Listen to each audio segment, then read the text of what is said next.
എല്ലാവർക്കും good morning.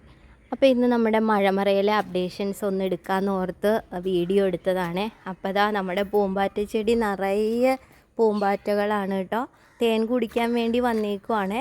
വെയിൽ ഉദിച്ചു വരുവും അതുപോലെ തന്നെ പൂക്കൾ വിടർന്ന് നിൽക്കുകയും ചെയ്യുമ്പോഴത്തേന് ഇവർ വന്നങ്ങോട്ട് നിറയും. നല്ല ഭംഗിയാണ് കേട്ടോ. അപ്പോൾ നമുക്ക് മഴമറയിലെ വിശേഷങ്ങളൊന്ന് കാണാവേ. അപ്പം നമ്മളിപ്പോൾ മഴമറ വെച്ചിട്ട് ഏകദേശം 2 ആഴ്ചയൊക്കെ ആകുന്നു. അപ്പോഴത്തേനും നമ്മുടെ ചീര കുറച്ച് നട്ടിട്ടുണ്ട്. മഴമറയിൽ ചീരയൊക്കെ നല്ലതുപോലെ വളരുന്നുണ്ട് കേട്ടോ മഴമറയ്ക്കകത്ത്. അപ്പോൾ ആ വലിയ മഴ പെയ്തത് എന്നെ അങ്ങോട്ട് ബാധിച്ചില്ല. നമ്മൾ മഴമറയിൽ വെച്ചേക്കുന്നതുകൊണ്ട് നമ്മളെ കാര്യമായിട്ട് അങ്ങോട്ട് ബാധിച്ചിട്ടില്ല. അത് കാരണം നമ്മുടെ മഴമറയിലെ ചെടികളൊക്കെ നല്ല കരുത്തായിട്ട് വളരുന്നുണ്ട്. പ്രശ്നങ്ങളൊന്നുമില്ല, പുഴുശല്യം ഇല്ല.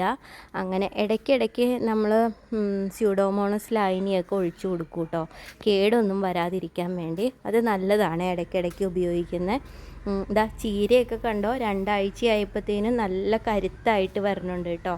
ചീര കൂടാതെ കുറച്ച് കാന്താരി വെച്ചിട്ടുണ്ട്, പച്ചമുളക് വെച്ചിട്ടുണ്ട്, പിന്നെ ശീതകാല വിളകളായിട്ടുള്ള broccoli, kale, carrot, beetroot, cauliflower, cabbage, ഇത്രയൊക്കെയാണ് നമ്മൾ മഴമറയിൽ വെച്ചേക്കുന്നത്.